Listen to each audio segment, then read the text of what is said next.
Hello guys, welcome to अभियान IAS academy. तो last class में हम लोगों ने बिजनेस एनवायरनमेंट का एक नई सीरीज़ स्टार्ट करी है। तो जिन लोगों ने हमारा इससे पहले का पार्ट नहीं देखा है तो प्लीज़ आप लोग उससे पहले का पार्ट देखिए। ये जो सीरीज़ है वो हमारी कंटिन्यूस सीरीज़ है, तो पहले वाली जो सीरीज़ है उसके आगे का पार्ट हम लोग आज कंटिन्यू करने वाले हैं। तो ये सीरीज़ हमारे बिजनेस एनवायरनमेंट के ऊपर है, जो कि हमारा कॉमर्स का एक बहुत ही इंपॉर्टेंट टॉपिक है। तो आइए इस सीरीज़ को हम लोग कंटिन्यू करते हैं। तो लास्ट क्लास में हम लोगों ने बिजनेस एनवायरनमेंट का टॉपिक डिस्कस किया था, जिसमें हम लोगों ने बिजनेस एनवायरनमेंट के कॉन्सेप्ट और एलिमेंट हम लोगों ने डिस्कस करे थे कि बिजनेस एनवायरनमेंट क्या होता है, उसका बेसिक नेचर क्या होता है, उसकी डेफिनेशन क्या होती है। देखो, कई बार एग्जाम में बेसिक नेचर से क्वेश्चन आते हैं आपके कि which of the following statement is true, which of the following statement is not true. तो आपको इनका जो बेसिक इंट्रोडक्शन पार्ट है वो आपको पता होना चाहिए। तो आइए थोड़ा सा हम लोग पहले उसको रिवाइज कर लेते हैं, फिर हम आज के पार्ट की तरफ बढ़ेंगे। तो जैसा कि हम सब लोग जानते हैं, बिजनेस एनवायरनमेंट का मतलब ये होता है कि हमारा जो बिजनेस है एक एनवायरनमेंट, एक सराउंडिंग में रहता है। It means it is affected by various factor, like some of the factor are internal and some of the factor are external. तो कुछ फैक्टर हमारे डायरेक्टली इम्पैक्ट करते हैं, कुछ फैक्टर हमारे इनडायरेक्टली इम्पैक्ट करते हैं। तो जो फैक्टर हमारे बिजनेस की एक्टिविटी, उसकी ऑपरेटिंग एफिशिएंसी को इफेक्ट करते हैं, that is known as business environment. तो यहाँ पर हमारा जो कोई भी हमारा एक इम्पॉर्टेंट एस्पेक्ट होता है बिजनेस का, जो हमारे बिजनेस से रिलेटेड डायरेक्टली या इनडायरेक्टली हमारे उसको इफेक्ट करेगा, इसमें बहुत सारे हमारे प्लेयर्स आ जाएंगे, बहुत सारे हमारे फैक्टर्स आ जाएंगे that will affect the business. तो यहाँ पर हम जो है बात करेंगे सप्लायर की, कॉम्पिटिटर की, मीडिया की, गवर्नमेंट की, कस्टमर की, इकोनॉमिक कंडीशन की, इन्वेस्टर की, और हमारे बहुत सारे मल्टीपल फैक्टर्स होते हैं जो कि हमारे बिजनेस को अफेक्ट करते हैं। क्योंकि जो हमारा बिजनेस है एक सराउंडिंग, एक आसपास में लोगों से घिरा हुआ है, एक कॉम्पिटिटर से और बहुत सारे फैक्टर से घिरा हुआ है। बिना इसके कनेक्शन के हम काम नहीं कर सकते। तो हमें जब भी कोई पॉलिसी बनाएंगे तो हमें इन सब चीज़ों को ध्यान रखना पड़ेगा। तो उसी चीज़ को हम बोलते हैं बिजनेस एनवायरनमेंट। तो ये सब चीज़ें हमने जो वो लास्ट क्लास में डिस्कस कर ली थी। तो इससे डिटेल वीडियो के लिए आप हमारा फर्स्ट पार्ट ज़रूर देखें, ताकि उसमें हम इसकी जो एक्सप्लेनेशन हम देख सकें। ठीक है, तो इसमें हमने देखा था कि भाई हमारा जो बिजनेस एनवायरनमेंट है वो हमारे एम्प्लॉयज़, कस्टमर और उसकी expectation, demand, supply, management, client, customer, supplier, ठीक है, हमारे जो कॉम्पिटिटर हैं, हमारी जो गवर्नमेंट है, हमारी जो मीडिया है, हमारा जो कस्टमर है, हमारे जो एम्प्लॉय हैं, कंपनी की ब्रांड इक्विटी, कंपनी की वैल्यू, कंपनी की प्लानिंग, वो सारी चीज़ें मतलब हमारे बिजनेस एनवायरनमेंट में अफेक्ट करती है। तो इससे हम क्या करते हैं, हमारे जो बिजनेस अपॉर्चुनिटी हैं उसको आइडेंटिफाई करने में हेल्प करेगा, और हमारे जो यूज़फुल रिसोर्सेज हैं उनको किस तरीके से आगे यूज़फुल वे में कंडक्ट करना है, कैसे उनको यूटिलाइज करना है। सो वो हमारा बिजनेस एनवायरनमेंट से पता चलेगा। हमारी डिमांड क्या है, सप्लाई क्या है, हमें हमारे जो कॉम्पिटिटर हैं वो क्या स्ट्रेटजी बना रहे हैं, कौन कौन से हमारे कॉम्पिटिटर हैं, कौन कौन सा हमारा प्रोडक्ट है जो मार्केट में अवेलेबल है। तो वो सारी चीज़ें हम लोग यहाँ पर देखते हैं। And apart from that, business environment also improve the overall performance, growth and profitability of the business. देखो, कई बार ये चीज़ें आपके स्टेटमेंट में इस तरीके के क्वेश्चन आ जाते हैं, business environment include this, business environment does not include this, that this impact on profitability of the business, performance of the business, this और दैट। तो इस तरीके की जो चीज़ें हैं वो आपको स्टेटमेंट काइंड ऑफ क्वेश्चन आपको मिल जाएंगे। तो लाइक आपका स्टेटमेंट 1 है, स्टेटमेंट 2 है, या असर्शन 1, असर्शन 2, या असर्शन और रीजनिंग। तो इस तरीके के क्वेश्चन कई बार आपको एग्जाम में मिल जाते हैं। ठीक है, तो एक दो डेफिनेशन हम लोगों ने कुछ डेफिनेशंस करी थी, like business environment is the aggregation of all condition, event and influences that surround the affect business. मतलब वो सारे फैक्टर, जैसे कि मैंने आपको लास्ट क्लास में भी बताया था कि जो बिजनेस एनवायरनमेंट है उसमें पहले हम एक्सटर्नल फैक्टर को ही कंसीडर करते थे, लेकिन जैसे जैसे हमारा मॉडर्न बिजनेस की टेक्निक्स हमारी आई तो हमने इंटरनल एनवायरनमेंट को भी कंसीडर करना स्टार्ट कर दिया। राइट, तो पहले के जो डेफिनेशन थे उन सब में आपका जो है बिजनेस में हम एक्सटर्नल एनवायरनमेंट को फोकस किया था। राइट, तो इसके कुछ फीचर्स के बारे में हम लोगों ने डिस्कस करा था। It is dynamic in nature. कई बार ये क्वेश्चन आ जाता है कि which of the following is not a feature of business environment. ठीक है, तो जैसे डायनेमिक दे दिया, कॉम्प्लेक्स दे दिया, अनसर्टेन दे दिया, मल्टी फैक्टेड दे दिया, ठीक है, फार रीचिंग इम्पैक्ट दे दिया, रिलेटिव दे दिया। It is relative not absolute, ये इसका भी ध्यान रखना है आपको, ये इंपॉर्टेंट पॉइंट है आपका। ठीक है, तो कई बार ये पूछ लेता है business environment is relative not absolute. इसका मतलब क्या है, ये आपका country to country, condition to condition, person to person depend करता है, फर्म टू फर्म डिपेंड करता है कि एक कंडीशन, एक फर्म की कंडीशन क्या है और दूसरी फर्म की कंडीशन क्या है। जो एनवायरनमेंट हमारे लिए है जरूरी नहीं है कि सामने वाली फर्म के लिए भी वही हो।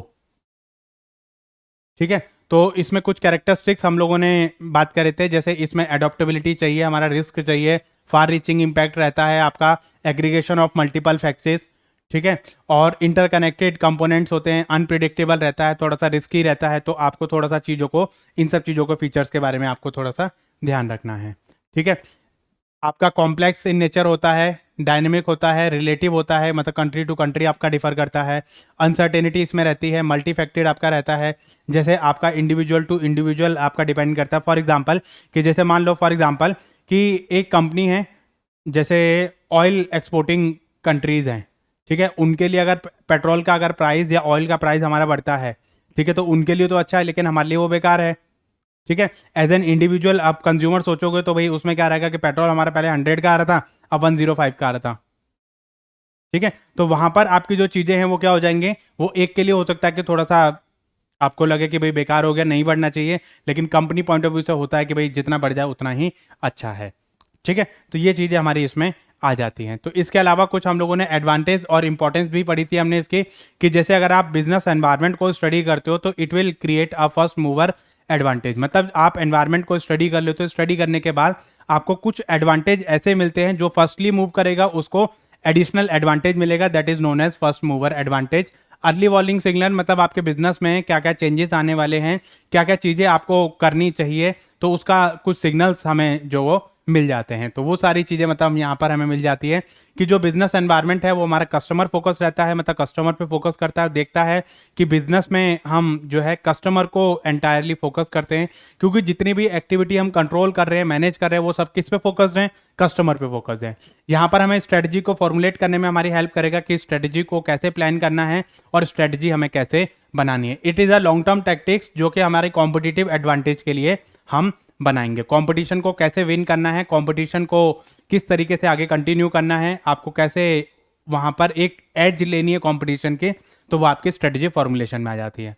इसके साथ साथ आपका it is a change agent, मतलब बिजनेस एनवायरनमेंट एक चेंज एजेंट होता है। क्यों चेंज एजेंट होता है कि बिजनेस एनवायरनमेंट से हमें पता चलता है कि मार्केट में नया क्या चल रहा है, कस्टमर को क्या नया चाहिए और कॉम्पिटिटर को क्या नया चाहिए, क्या कॉम्पिटिटर नया लेकर आया है, तो उसके थ्रू हमें नई नई चीज़ों का पता चलता है। तो हमें पता चलता है कि भाई मार्केट में ये नई चीज़ आई है, हमें भी इन चीज़ों को एडवांसमेंट करनी पड़ेगी। अगर आप एडवांसमेंट करते हो तो ठीक है, अगर आप एडवांसमेंट नहीं करते हो तो आप मार्केट से बाहर हो जाओगे, राइट। तो ये सब चीज़ें हम लोग लास्ट क्लास में डिस्कस कर चुके हैं, तो इससे पहले की जो वीडियो देखने के लिए आप लोग हमारा फर्स्ट पार्ट जो है वो जरूर देखें, तो वहाँ पर डिटेल एक्सप्लेनेशन आपको मिल जाएगी। तो कुछ इंपॉर्टेंस के बारे में भी हम लोगों ने बात करी थी कि इससे हमारी जो पब्लिक इमेज है वो इम्प्रूव हो जाती है, कि अगर आप बिजनेस एनवायरनमेंट को स्टडी करते हो तो it will help to improve in your image in front of the public. ठीक है, इससे हमें कंटिन्यूस लर्निंग का पता चलता है, मतलब आप एनवायरनमेंट से बहुत सारी चीज़ें आप सीखते हो कि आपको बिजनेस कैसे प्रमोट करना है, क्या क्या नई नई चीज़ें मार्केट में आ रही हैं। तो बिजनेस एनवायरनमेंट आपको कंटिन्यूस लर्निंग की फैसिलिटीज प्रोवाइड करता है। And apart from that it also helps in identification of the threats. Threats का मतलब क्या है, खतरा, ठीक है, डेंजरस, मतलब जितने भी नए नए कॉम्पिटिटर आ रहे हैं, नया कॉम्पिटिटर आ रहा है, नई कैपेसिटी लेकर आएगा, ठीक है, नई नई टेक्नोलॉजी लेकर आएगा, नया नया मेथड्स लेकर आएगा, तो इससे जितने भी हमारे नए कॉम्पिटिटर आ रहे हैं मार्केट में, वो नया क्या लेकर आ रहे हैं वो कैसे पता चलेगा, बिजनेस एनवायरनमेंट से आपको पता चलेगा।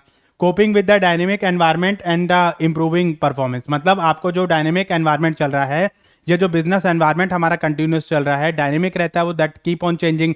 डायनेमिक का मतलब क्या होता है, कीप ऑन चेंजिंग। एनवायरनमेंट आपका टाइम टू टाइम आपका चेंज होता रहता है। अगर आप एनवायरनमेंट के साथ आप कोप कर पाते हो तो it will be better for you. अगर आप पीछे रह जाते हो तो कॉम्पिटिटर आपके आगे निकल जाएंगे और आप जो वो पीछे रह जाओगे। जैसे नोकिया इसका सबसे बड़ा एग्जाम्पल है कि नोकिया को जब मार्केट में चेंज करना चाहिए था, उसके पास एक अपॉर्चुनिटी थी मार्केट में कि वो मार्केट में चेंज करो। It is the demand of the environment कि आपको चेंज करना पड़ेगा, लेकिन आपने चेंज नहीं किया तो लोगों ने कंपनी ही चेंज कर दी। ठीक है, तो इसमें यही चीज हमारा बताता है कि अगर आप बिजनेस एनवायरनमेंट के अकॉर्डिंगली कोप कर पाते हैं या चेंजेस कर पाते हैं तो it will be better for you and it will provide और improving the performance better performance standard, आपकी जो परफॉर्मेंस है उसको इंप्रूव करने में आपकी हेल्प करेगा। और it is a giving direction for the growth, business environment से आपकी जो ग्रोथ है उसको डायरेक्शन प्रोवाइड होती है, और डायरेक्शन देने में ये हमारी हेल्प करेगा कि हमें किस तरीके से काम करना है। ओके, तो relationship between the organisation and its environment, के हमारी जो ऑर्गेनाइजेशन है और हमारा जो एनवायरनमेंट है उसके बीच में रिलेशनशिप क्या रहता है, किस टाइप का रिलेशनशिप रहता है। पहली चीज, एक्सचेंज ऑफ इंफॉर्मेशन। जो आपको बिजनेस को चाहिए वो आपको एनवायरनमेंट से मिलेगा, जो आपको सोसाइटी को चाहिए वो आपको कंपनी से मिलेगा। जैसे मान लो फॉर एग्जांपल ये है ऑर्गेनाइजेशन, ये है हमारा एनवायरनमेंट, ठीक है। यहाँ पर हमारा जो है कस्टमर है, तो ऑर्गेनाइजेशन जो है वो इनको क्या क्या प्रोवाइड करेगी, गुड्स प्रोवाइड करेगी, और ये इनको जो है आपको क्या देंगे, फैक्टर देंगे, फैक्टर्स, या इसके बदले में एक प्राइस की पेमेंट करेंगे। ठीक है, अगर ये गुड्स देते हैं आपको तो ये इसके बदले में प्राइस की पेमेंट करेंगे। ठीक है, कि भाई ये जो सामान है वो कितने रुपए का है, फ्री में तो देखो कोई देगा नहीं। तो इसमें सोसाइटी ने पहले रिसोर्सेज दिए, आपका जो प्रोड्यूसर है उसने उसको प्रोड्यूस किया, फिर मार्केट में लेकर आया, उसने जो वो मार्केट में उसको बेचा, कंज्यूमर ने उसको जो कंज्यूम किया और उसके बदले में एक प्राइस पे किया। तो ये सारा जो सिस्टम है वो हमारा चलता है। देखो, हम सामान बनाने से पहले मार्केट से इंफॉर्मेशन गैदर करेंगे कि कस्टमर क्या चाहता है और उसको किस किस चीज़ की रिक्वायरमेंट है। जब उसको पता चलेगा चीज़ों के बारे में, तब वो जो है वो आगे इसको कंटिन्यू कर पाएगा। ठीक है, एक्सचेंज ऑफ रिसोर्सेज मतलब आपका जो मैन मनी मटेरियल मेथड्स वगैरह हैं, ये आपके one place to another place तक रिसोर्सेज एंगेज होते हैं। जैसे मान लो मेरे पास लैंड है, लेबर है, कैपिटल है, ऑन्टरप्रेन्योर है, मैंने क्या कर दिया, एक पर्सन को दे दिया, वो सारा जो है मेरी जो लैंड है उसके बदले में मुझे रेंट मिल रहा है, मेरा जो इंटरेस्ट और कैपिटल है उसके बदले में इंटरेस्ट मिल रहा है, मैंने जो लेबर करी है वहाँ पे उसके बदले में मुझे वेजेस मिल रहे हैं, और अगर मैंने कहीं पे अपना बिजनेस खोला है तो उसके बदले में मुझे प्रॉफिट मिल रहा है।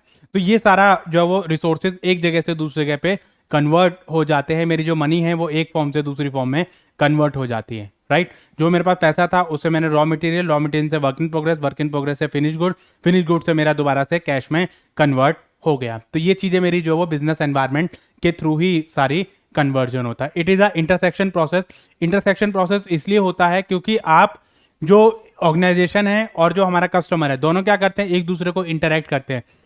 ऑर्गेनाइजेशन को क्या चाहिए वो उसको कस्टमर से मिलेगा, और कस्टमर को क्या चाहिए वो उसको ऑर्गेनाइजेशन से मिलेगा। तो ये जब तक एक दूसरे से इंटरेक्ट नहीं करेंगे, तो इंटरेक्ट करने का जो तरीका है वो क्या है, बिजनेस एनवायरनमेंट एक तरीका है जिसके थ्रू आप जो वो इंटरेक्ट करोगे, एक दूसरे को जानोगे, पहचानोगे कि कंपनी क्या बनाएगी, कस्टमर क्या चाहता है, तो वो आपको इसके थ्रू ही पता चलेगा। It is the exchange of influence and power.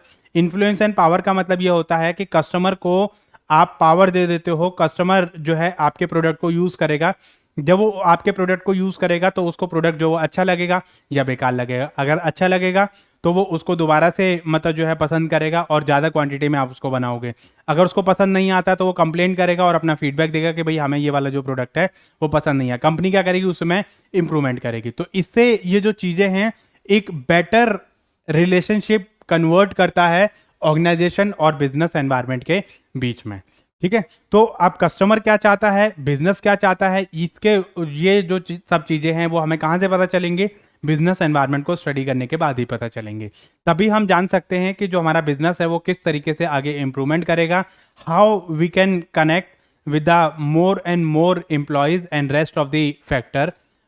ठीक है, हमारे जो कॉम्पिटिटर हैं उसके साथ में रिलेशन हम कैसे बना पाएंगे, हमारे जो सप्लायर हैं, इंटरमीडियरीज हैं, उनके साथ पे हम रिलेशन कैसे बना पाएंगे। तो ये जो सब चीज़ें हैं वो हमारे लिए बहुत ज़रूरी हैं, और उसके अकॉर्डिंगली हम ये सारी चीज़ें देख सकते हैं।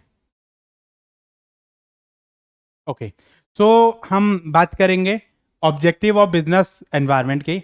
ऑब्जेक्टिव ऑफ बिजनेस एनवायरनमेंट का मतलब क्या होता है कि जब भी हम बिजनेस एनवायरनमेंट को स्टडी करते हैं तो उसके पीछे ऑब्जेक्टिव क्या होता है। सबसे पहला ऑब्जेक्टिव ये होता है आइडेंटिफाई द बिजनेस अपॉर्चुनिटी।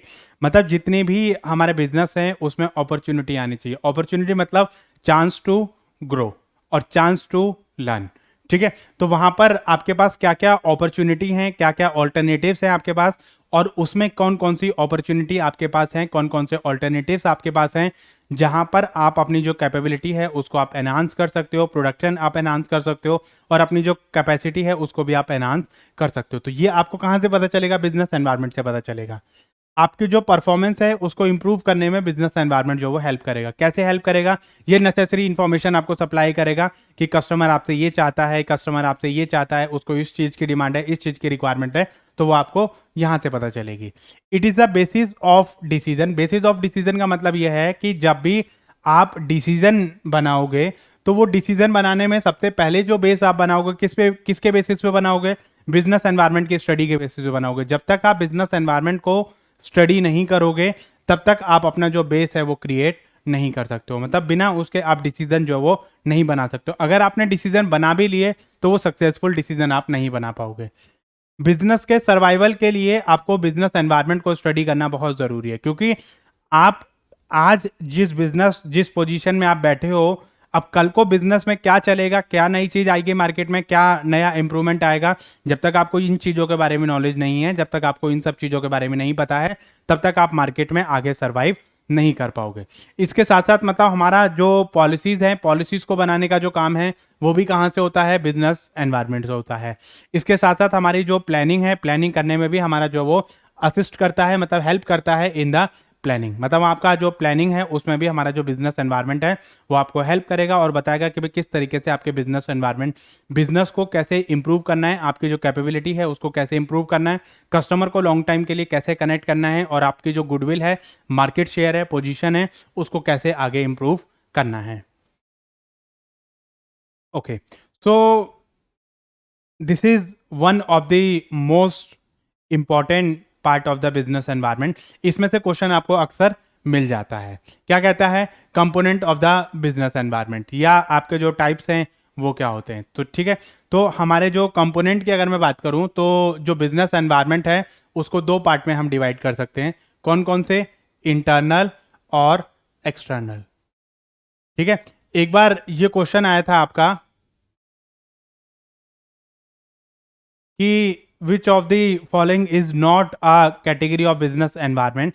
ठीक है, तो उसमें आपका क्या क्या ऑप्शन दिए थे? Internal, external, controllable, uncontrollable, predictable, unpredictable, micro, macro. तो इसमें से आपको जो वो चीज़ों को आपको थोड़ा सा स्टडी करना होता है। तो यहाँ पर जो बेसिक हमारा जो कैटेगरी रहती है वो क्या रहती है? आपके इंटरनल एनवायरनमेंट और एक्सटर्नल एनवायरनमेंट। इंटरनल एनवायरनमेंट जो होता है वो हमारा विद इन द ऑर्गेनाइजेशन होता है, कंट्रोलेबल एनवायरनमेंट होता है।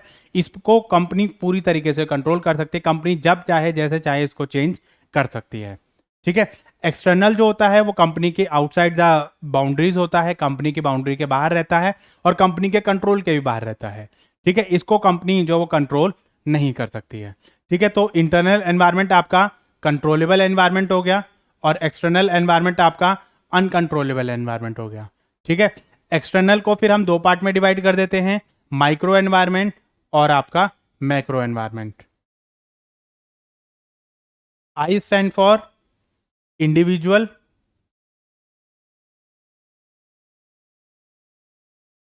और ए स्टैंड फॉर एग्रीगेट।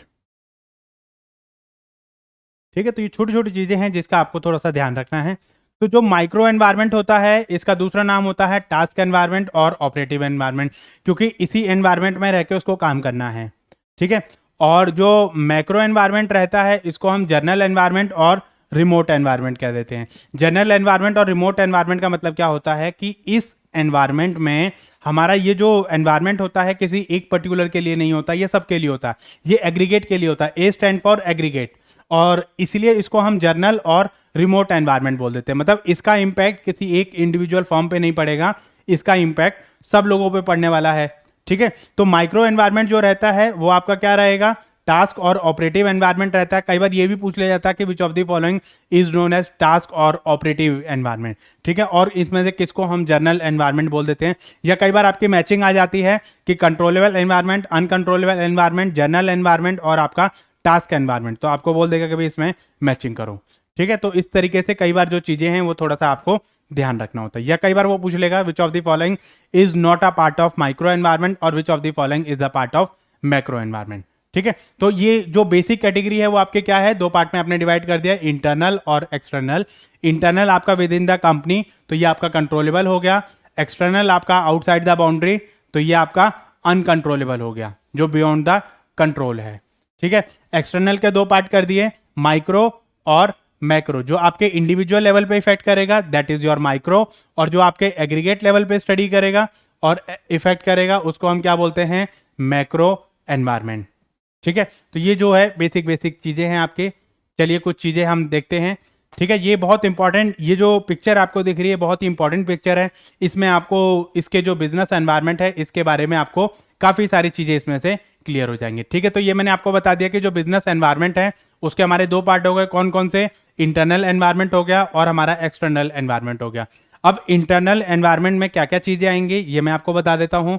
इसमें आपका प्रमोटर, शेयर होल्डर वैल्यू और आपकी जो मिशन है, ऑब्जेक्टिव है, मैनेजमेंट स्ट्रक्चर है और आपका नेचर है, क्योंकि ये सब चीज़ें आपकी कंट्रोलेबल रहती हैं, विद इन द ऑर्गेनाइजेशन रहती है। इंटरनल पावर रिलेशनशिप है आपका, कि जो मैनेजमेंट है उसकी पावर कैसी है, उसका रिलेशनशिप कैसा है, उसका हायरार्की कैसी है, उसका स्ट्रक्चर कैसा है।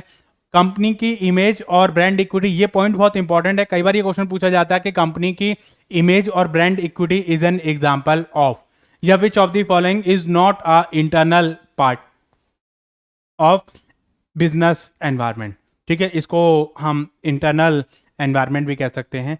ठीक है, फिजिकल एसेट्स और आपकी जो फैसिलिटीज़ हैं, मतलब फिजिकल एसेट जो आपके हैं, मतलब करंट एसेट्स, फिक्स एसेट, वो सारी आपके इसमें आ जाएंगे। Research and development, technological capability, मतलब आपके रिसर्च एंड डेवलपमेंट पे जितना खर्चा किया आपने, टेक्निकल कैपेसिटी आपके जितनी है, कैपेबिलिटी आपकी इतनी है। ह्यूमन रिसोर्स, ह्यूमन रिसोर्स का मतलब यहाँ पर हमारे एम्प्लॉयज से है। ठीक है, तो कई बार ये भी पूछ लेता है कि इसमें से आपका जो एम्प्लॉय है वो किसका पार्ट है। ठीक है, तो वो आपका किसका पार्ट है, इंटरनल एनवायरनमेंट का पार्ट है। इसके साथ साथ आपकी जो मार्केटिंग कैपेबिलिटी है वो भी हमारी इसमें आ जाती है। ठीक है, एक्सटर्नल एनवायरनमेंट आपका जो है अनकंट्रोलेबल एनवायरनमेंट आपका रहेगा। ठीक है, इसको दो पार्ट में हमने डिवाइड कर दिया, माइक्रो और मैक्रो। माइक्रो एनवायरनमेंट में आपका जो है customer, supplier, competitor, public, financier और आपके मार्केटिंग इंटरमीडिएट्स। मार्केटिंग इंटरमीडिएट्स में आपका जो है जितने भी हमारे सप्लाई चेन मैनेजमेंट के जो पर्सन्स होते हैं, इंटरमीडिएट्स होते हैं, वो सारे इसमें आ जाएंगे। जैसे आपका होलसेलर है, रिटेलर है, एजेंट है, ये सारे आपके जो है वो मार्केटिंग इंटरमीडिएट्स में आते हैं, जो मतलब हेल्प करेंगे हमारे चैनल ऑफ डिस्ट्रीब्यूशन में हमारी हेल्प करते हैं, हमारे प्रोडक्ट को कस्टमर तक पहुंचाने में हमारी हेल्प करेंगे। तो वो सारे पर्सन जो आपके मार्केटिंग इंटरमीडिएट्स में आ जाएंगे।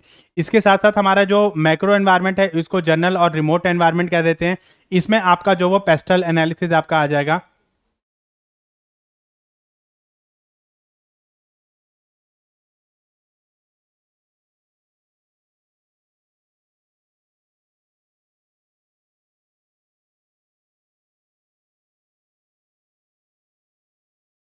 ठीक है, इसकी शॉर्ट फॉर्म होती है कॉस्मिक, यानी कंपनी या कॉम्पिटिटर हम इसको कह सकते हैं, सप्लायर, मार्केटिंग इंटरमीडिएट्स और आपके कस्टमर। ठीक है, तो ये इसकी शॉर्ट फॉर्म हो जाती है। ये एक याद करने का तरीका है कि कौन कौन सी चीज़ें आएंगी। ये आपके कॉम्पिटिटर हो गए, ये आपका सप्लायर हो गया, ये मार्केटिंग इंटरमीडिएट्स हो गया और ये आपका जो वो कस्टमर आपका हो गया। ठीक है, तो इसमें आपका फाइनेंसर वगैरह जो है, ये भी फाइनेंसर है, पब्लिक है, ये सारे लोग भी आपके आ जाते हैं। ठीक है, इसमें आपका क्या हो जाएगा, पेस्टल आपका हो जाएगा। इसमें आपको इसको हम स्टेप भी कह देते हैं और पेस्ट भी कह देते हैं। ठीक है, इसके बारे में हमें डिटेल में पढ़ना पड़ेगा। तो इसमें हमारा जो है P stand for political, E stand for environmental, S stand for social, technological, legal और इकोनॉमिक। ठीक है, तो इसमें हमारा जो इस तरीके से चीज़ों को, इन्हीं वर्ड को मिला के आपका स्टेप और पेस्ट बन गया है। तो इनके बारे में थोड़ा सा आपको पता होना चाहिए। जैसे इकोनॉमिक एनवायरनमेंट है, सोशल एंड कल्चरल फैक्टर है, डेमोग्राफिक फैक्टर है, पॉलिटिकल फैक्टर है, गवर्नमेंट फैक्टर है, नेचुरल फैक्टर है, टेक्नोलॉजिकल फैक्टर है, ग्लोबल फैक्टर है यानी इंटरनेशनल फैक्टर है आपका। तो ये सारे फैक्टर्स जो हैं हमारे एग्रीगेट लेवल पे आपके इफेक्ट करते हैं। जैसे मान लो फॉर एग्जांपल इंटरेस्ट रेट में चेंज हो गया, गवर्नमेंट ने कोई पॉलिसी चेंज कर दी, नया लॉ बन गया आपका, टेक्नोलॉजी में आपका चेंज हो गया, या कॉम्पिटिटर कोई नई पॉलिसी लेकर आ गया आपका। ठीक है, तो इसमें हमारा जो है, जैसे आपकी जो गवर्नमेंट है उसने कोई नई पॉलिसी लेकर आ गया, टैक्सेशन की नई पॉलिसी आ गई।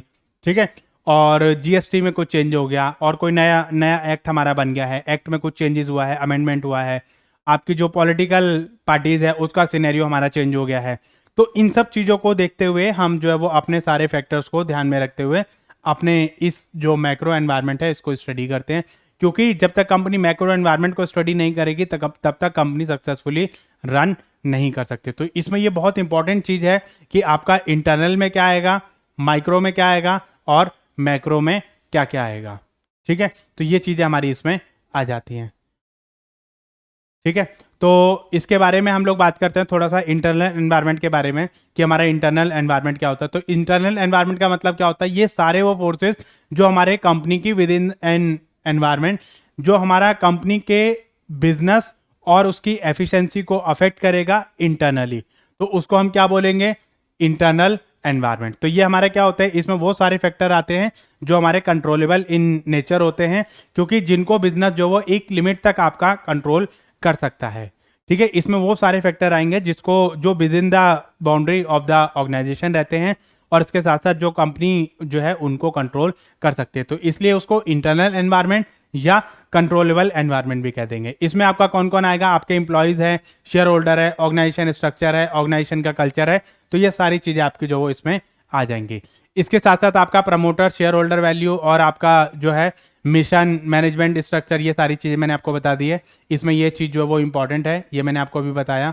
ठीक है, physical asset, facility, research and development, human resource और मार्केटिंग कैपेबिलिटी, ये सारे फैक्टर जो वो आपके किस में आ जाएंगे, इंटरनल एनवायरनमेंट। इनको इन फैक्टर्स को कंपनी जब चाहे जैसे चाहे अपना चेंज कर सकती है, कंपनी अपना ऑब्जेक्टिव चेंज कर सकती है, मैनेजमेंट स्ट्रक्चर में चेंज कर सकती है, प्रमोटर्स और जो शेयर होल्डर की वैल्यू है कंपनी उसको चेंज कर सकती है, इंटरनल पावर रिलेशनशिप नेटवर्क है कि किसको क्या हायरार्की में कौन सी डेजिग्नेशन देनी है, किसको क्या पावर देनी है, कंट्रोलिंग किसके हाथ में रहेगी, वो सारी चीज़ें आपकी यहाँ पर आ जाएंगी। इसके साथ साथ में आपकी जो फिजिकल एसेट्स है, करंट एसेट जो आपकी है, उसके हिसाब से ये सारी चीज़ें हम लोग यहाँ पर डिस्कस कर लेते हैं। मतलब देख लेते हैं कि भाई आपकी कौन कौन सी फिजिकल एसेट्स आपकी रहने वाली हैं और कौन कौन सी एसेट्स में आपके क्या क्या चीज़ें आपके रहने वाली है। Research and development, technological capability आपकी क्या है, ये सारी चीज़ें आपकी इसमें आ जाएंगी। ह्यूमन रिसोर्स आपका एम्प्लॉय जो है इसमें आ जाएगा, मार्केटिंग की कैपेबिलिटी आपकी कितनी है वो सारी आपकी इसमें आ जाएंगी। इसमें मैनेजमेंट एफिशिएंसी वगैरह वो सारी चीज़ें आपके इंटरनल एनवायरनमेंट में आ जाएंगी।